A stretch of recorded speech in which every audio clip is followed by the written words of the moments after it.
So ladies, I have another devotion for both of you today, and I title this one, Trouble in the Church. And I ask that both of you give this close attention because this really is not going to go the way that you think it's going to go, okay? So let me just say this. Having been around the block a bit, it comes to mind to me that the majority of the time, and I would say probably 90% of the time or so, that when we have issues between people and or groups of people, that's the trouble in our churches, that center around, things like territoriality, maybe a certain degree of servitude.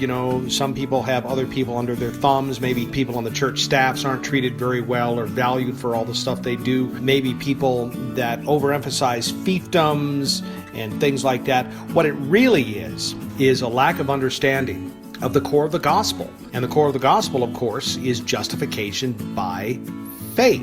And the reason why I say that is specifically because of what Paul says, and I've quoted this scripture numerous times, but this really is more and more a cornerstone scripture for me. This is Paul in Philippians, where he says that everything is a loss or rubbish compared to what? The power of Christ and his crucifixion. Well, the question arises, what's Paul talking about here? And it's simple. He's talking about justification by faith, because that's really what the crucifixion was all about, that God fulfilled the law on our behalf and whatever other requirements there may have been. And that reality so enamored Paul that it consumed everything else, to where Paul rightly came to the conclusion, and this is the conclusion for the rest of us, that nothing else really matters in this life except that. And so the remedy, therefore, for many of our arguments in our churches and our infighting and just all the stuff that goes on is an understanding and really